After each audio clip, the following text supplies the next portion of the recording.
दो लड़कियों ने बरसात की रात में एक अजनबी के दरवाजे पर दस्तक दी।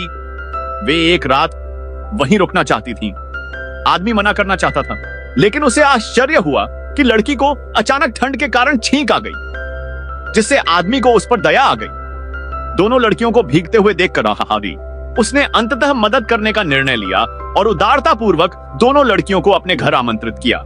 लेकिन वह नहीं जानता था कि उसका यह नेकनियत कार्य जल्द ही उसके लिए मुसीबत बन जाएगा। जब उस लड़की को घर में घुसते, फर्श गंदा करते और सावधानी पूर्वक जूते के कवर पहनते देखा, तो उस आदमी ने उन दोनों के प्रति अपनी सतर्कता पूरी तरह से कम कर दी। उसने सोचा कि वह बहुत सतर्क हो गया था। दुनिया में इतने बुरे लोग नहीं हैं चैंस, इसलिए वह जल्दी से बेडरूम में गया और सोच विचार कर लड़की के लिए 2 कंबल निकाले। इतना ही नहीं, जब उसे पता चला कि बारिश के कारण दोनों लोगों के मोबाइल फोन भीग गए हैं, तो उस व्यक्ति ने तुरंत उन्हें ऑनलाइन टैक्सी बुलाने में मदद की। हालांकि भारी बारिश के कारण ड्राइवर 1 घंटे बाद तक नहीं पहुंचा। यह देखकर कि लड़कियों को इतनी देर तक इंतजार को करना पड़ा और उन्होंने अभी भी गीले कपड़े पहने हुए थे। उन्हें बीमार होने से बचाने के लिए जॉन ने केवल उन्हें स्नान वस्त्र उपलब्ध कराए, बल्कि सोच समझकर उनके लिए गर्म कॉफी भी बनाई। वह उनके गीले कपड़ों को सुखाने के लिए वॉशिंग मशीन तक भी ले जाता था। लेकिन इसी समय आई लिविंग रूम में अचानक शोर हुआ।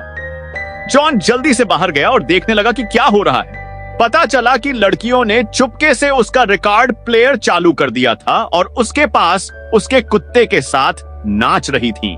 जॉन को तुरंत दिलचस्पी हुई जब उसने देखा कि लड़कियां उसके रिकॉर्ड प्लेयर में रुचि ले रही हैं। इस समय कोई भी व्यक्ति दिखावा करने से इनकार नहीं करेगा, लेकिन उसने यह उम्मीद नहीं की थी कि पेशेवर ज्ञान के कुछ शब्द कहने के बाद दोनों लड़कियों ने अपनी आंखों में प्रशंसा के साथ उसे बाएं से दाएं गले लगा लिया।